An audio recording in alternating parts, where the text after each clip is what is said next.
Were you interrogated? Were there any threats, direct or veiled, made about your future role in Pakistani politics? I think they know me, this country knows me for 50 years. I mean, for 20 years, I was a leading sportsman in this country, and cricket is the biggest sport, and I was captain for 10 years. So I was in the media for a long time, and then I went into philanthropy and built uh, uh, the biggest charitable institution, which are cancer hospitals and then a university. So people know me for a long time. Uh, they know that I'm not going to back down. But what they're doing is, I mean, they have clearly stated to me, the establishment, that whatever happens, you're not going to be allowed to get back into power. So what they're doing now is that they are dismantling the party, but dismantling the biggest political party, the only federal party in Pakistan, is dismantling our democracy. And actually, that's what's going on. All the democratic institutions, the judiciary, it is, I mean, the judiciary today is totally impotent in stopping this violation of fundamental rights. The Supreme Court, we went to the Supreme Court. According to the Constitution, the elections in Punjab, the biggest province, which is 60% of Pakistan, was supposed to be held on the 14th of May. The government refused. So, I mean, even the Supreme Court orders are not listened to. The judges give people bail there. The police picks them up on some other cases. So this total violation of fundamental rights, which is going on, I think it's all an attempt to weaken me and my party to the point that we will not be able to contest the elections, because all the opinion polls show that we will win a massive majority in elections. Out of the 37 by-elections, my party has swept 30 of them, despite the establishment helping the government parties. So therefore, they know that in a free and fair election, we will just sweep. Hence, all these efforts are being made to completely dismantle my party and weaken it to the point that it will not be able to contest elections. This is a dark moment for your country, for your party, as you said, for you yourself personally. But I'm curious, what are you looking forward to? In a best case scenario, what's the path out of this crisis? It's like a crossroads. One road is leading back to the bad old days of military dictatorship, because that means, we will regress.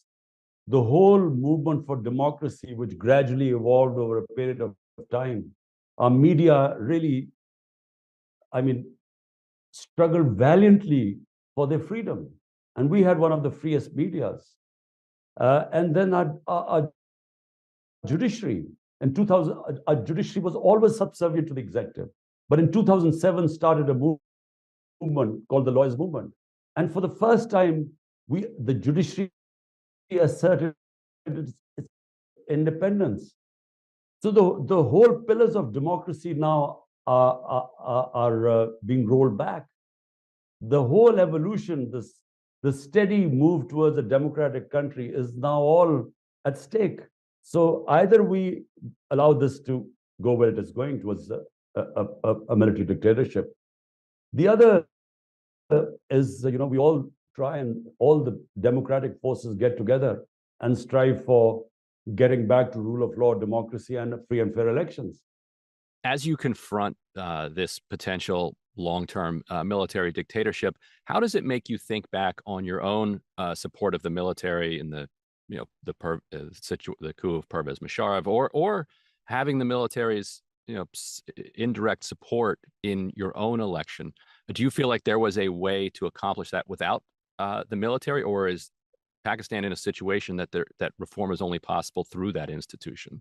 Well, just to make a correction, mine is the only party that was never manufactured by the military. People's Party, Zulfikar Ali Bhutto, he served a dictator for 8 years before he formed his party. The second party is PMLN. The head of PMLN was actually nurtured by General Zia's dictatorship. I mean, he was a non-entity, so he was actually a product of his military dictatorship. Mine is the only party. For 22 years, from scratch, I started and actually broke through a two-party system. In the 2018 election, the army didn't oppose me, but they didn't help us in winning the elections. The elections weren't rigged, because it should be now obvious. Now, despite the army, the establishment standing behind these government, we've swept 30 out of 37 by-elections. And all opinion polls show that we are way ahead of everyone, almost 60 to 70% rating. And the other thing I want to say is, how is it different? When Ayub Khan, the first military dictator, took over, the majority of the population backed him, because at that time we were very insecure and the army was the bastion of security. When Ziaul Haq deposed Zulfikar Ali Bhutto, the second military dictator, half the population supported him. Half the vote was for Bhutto, but half the vote went against him. When General Musharraf wound up our democracy in 99, he had 80% rating in Pakistan because he came on an anti-corruption platform. But this is a unique time in Pakistan. The entire country is standing now for democracy. There are no takers for military dictatorship anymore. So it's a unique situation because our thought process has evolved to the point now where there's a consensus in Pakistan that a bad democracy is better than military dictatorship. It feels like the military may see this crisis and this conflict as existential for them, that given what you've said, that the country, the population has now turned against them, if they lose power, they may be pushed off the stage entirely. And so cornered, that may explain some of the reaction that you're seeing. So how do you navigate that situation where they currently have you literally and politically surrounded, but if you escape, they face an existential crisis? When I was in 3.5 years in power, I mean, I recognize that, you can't wish away the military. You have to work with them because they've been entrenched for 70 years. Directly or indirectly, they've ruled this country. So I worked with the army chief. And apart from the fact that he did not understand what rule of law meant or didn't want to understand, apart from that, we sort of, we had a working relationship. When and why he decided to pull the rug under my feet, I still don't know. I mean, at what point he decided that this is, I was dangerous to the country. Why he decided to change horses? Because he backed the current prime minister, who was facing massive corruption cases. And so why he decided to do that, I think my hunch is that he wanted an extension, and the current prime minister had promised him that. I guess that's the reason. But really, he's the best. He would know why. I don't know why. So my point is, the way Pakistan has been run, a hybrid system, it just cannot be run like this anymore. We are now facing the worst economic crisis in our history. And my point is that, when I've said, I've offered talks to the military, I've said, look, to the army chief, but so far there's no response. My point is that the hybrid system cannot work any longer, because if a prime minister has the public mandate and the responsibility to deliver, he must have the authority. He can't have a situation where he has the responsibility, but the authority, most of the authority lies with the military establishment.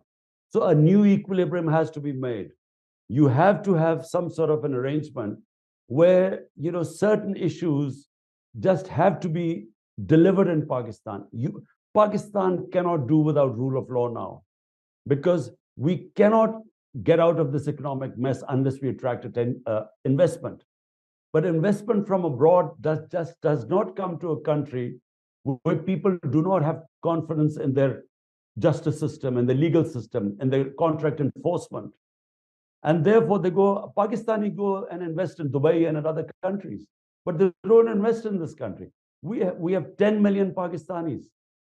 If we could only get 5% of them investing in this country, we wouldn't have any problems. But they do not have faith in our justice system. We are, out of the 140 countries in the rule of law index, Pakistan is 129th.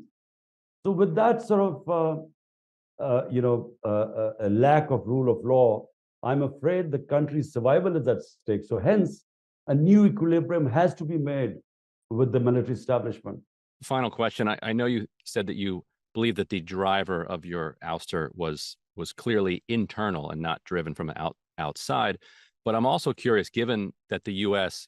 expressed its private approval for you to be pushed out of office through a no confidence vote, I'm wondering what it was that you think drove the United States to that position. Do you think it had something to do with your willingness to work with the Taliban after the Taliban took over? Do you think it had something to do with the war in Ukraine, or what is your read of the geopolitics that would have led the United States to go from supportive to willing to see you thrown out?